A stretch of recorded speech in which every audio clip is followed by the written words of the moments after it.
अस्सलाम वालेकुम एवरीवन, कैसे हैं आप सब लोग। This is me admin Jawad Memon from weather updates PK. और जैसे कि हमारे तमाम मेंबर्स जानते हैं कि पाकिस्तान भर में जो है वो सर्दियों की सीज़न का काफ़ी ज़बरदस्त आगाज़ हो चुका है। और करंटली जो है हमारे यहाँ एक वेस्टर्न डिस्टर्बेंस जो है वो पाकिस्तान के नॉर्दर्न एरियाज़, सेंट्रल एरियाज़ और सिंध के कुछ अपर एरियाज़ को इफ़ेक्ट कर रहा था। करंट सिचुएशन ये है कि ये वेस्टर्न डिस्टर्बेंस जो इस वक्त पिछले 2-3 दिन से जो है वो पाकिस्तान के नॉर्दर्न एरियाज़ और पंजाब के एरियाज़ में जो है वो बर्फ़बारी, पहाड़ों पर बर्फ़बारी, बारिशें, ज़ालाबारी जो बरसा रहा था वो आज रात तक ऑलमोस्ट एंड हो जाएगा।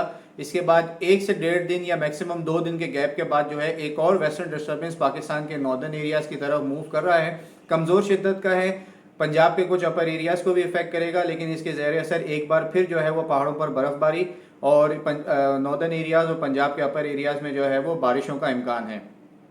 अभी जो वेस्टर्न डिस्टर्बेंस जो चल रहा था उसने उम्मीद से काफ़ी बढ़कर जो है वो बारिशें दी, बर्फ़बारी दी पहाड़ों के ऊपर। कालाम, इन सारे रीजन्स में जो है वो कई तकरीबन 24 घंटे तक जो है वो ऑन एंड ऑफ जो है वो ज़बरदस्त बर्फ़बारी होती रही। पंजाब के काफ़ी सारे शहरों में जो है वो बारिशें रिपोर्ट की गई। नॉर्दर्न एरियाज़, गिलगित बल्तिस्तान, इन सब एरियाज़ में जो है वो बर्फ़बारी और बारिशें रिपोर्ट की गई। सक्खर के रीजन में भी कुछ हद तक थोड़ी बहुत बारिश रिपोर्ट हुई सिंध के एरिया में।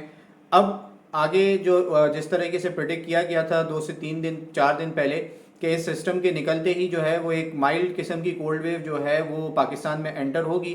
अपर एरियाज़ में जो है उसकी शिद्दत काफ़ी होगी, ज़्यादा रहेगी। सेंट्रल एरियाज तक आते आते जो है उसकी शिद्दत जो है वो मीडियम रह जाएगी, जबकि साउदर्न एरियाज इंक्लूडिंग कराची में जो है ये as a mild cold wave जो है वो इफेक्ट करेगी। कराची में जैसे कि आप सब जानते हैं कि इस वक्त जो है वो हल्की जो है वो ठंड स्टार्ट हो चुकी है। बाहर इस वक्त जो है वो नॉर्थन साइड की जानिब से जो है वो तकरीबन 25 से 30 किलोमीटर के आसपास जो है वो ठंडी और खुश्क हवाएं चल रही हैं। तो आज रात से जो है वो कराची में ऑफिशियली प्रॉपर एक सर्दी का सीज़न स्टार्ट हो जाएगा, जिसपे रात के टाइम जो है वो हम तकरीबन 12 से 13 डिग्री के आसपास, 14 डिग्री के आसपास टेम्परेचर गिरता हुआ देखेंगे अगले 3-4 दिन में। और कराची के कुछ जो आउटस्कर्ट्स एरिया हैं, जो नॉर्दर्न और ईस्टर्न एरियाज़ हैं, उनमें कुछ एरियाज़ में 10 से 11 डिग्री, 12 डिग्री तक भी एक्सपेक्टेड है कि टेम्परेचर गिर जाए, लेकिन ये कुछ आइसोलेटेड एरियाज़ में शॉर्ट टाइम पीरियड के लिए होगा। डे टेम्परेचर की अगर कराची की बात की जाए तो दिन के टाइम पे भी जो है वो टेम्परेचर में कुछ हद तक कमी हम देखेंगे। दिन के टाइम में जो है वो मैक्सिमम रेंज जो है वो 29 से 32 डिग्री के आसपास रह सकता है। अगेन नॉर्दर्न एरियाज़ के जगह जो है वो थोड़ा बहुत टेम्परेचर जो है शायद मज़ीद जो है वो कम हो जाए।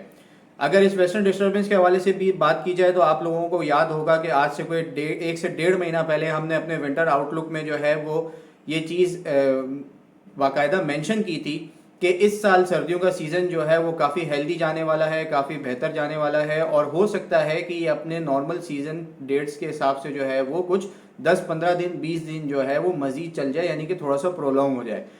तो आप लोगों को अच्छी तरीके से याद होगा, उसमें ये चीज़ भी मेंशन की गई थी कि इस साल सर्दियों के सीज़न में जो है वो पाकिस्तान के मुख्तलिफ एरियाज़ में जो है कुछ रिकॉर्ड ब्रेकिंग इवेंट्स भी हो सकते हैं।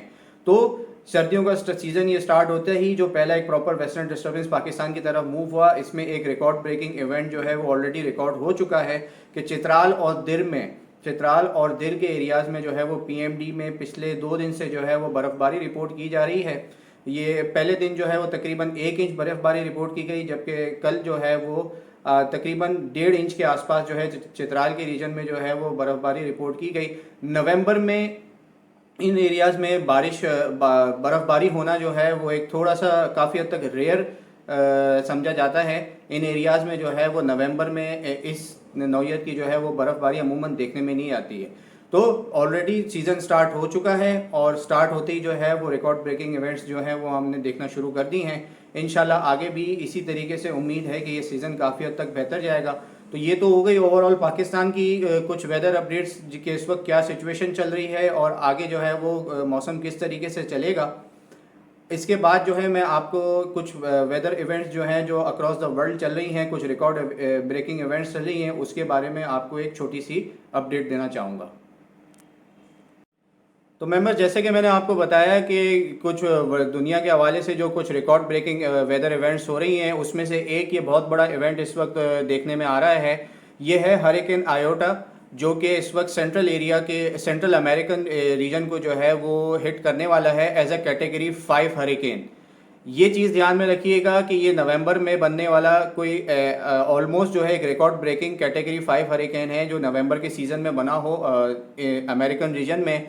और ये चीज़ भी इंटरेस्टिंग है कि जिस एरिया को ये अभी इफ़ेक्ट करने वाला है आज रात या कल सुबह जहाँ पर ये लैंडफॉल करेगा, वो एरिया ऑलरेडी जो है वो तकरीबन 2 से ढाई हफ्ते पहले ऑलमोस्ट इसी रीजन के अंदर जो है ऑलरेडी एक हरिकेन ईटा के नाम से जो है एक हरिकेन कैटेगरी 4 की शिद्दत से जो है इन एरियाज़ को जो है वो काफ़ी बैडली इफ़ेक्ट कर चुका है।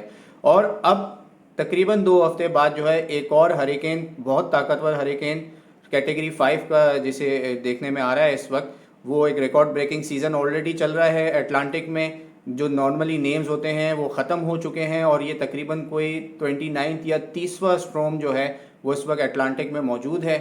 और ये बैक टू बैक जो है इस दफ़ा अगेन रिकॉर्ड ब्रेकिंग सीजन्स चल रहे हैं 2020 की। और अगेन जो है ये सेंट्रल अमेरिकन रीजन को जो है ये हरिकेन एज अ कैटेगरी 5 जो है वो इफ़ेक्ट करने वाला है।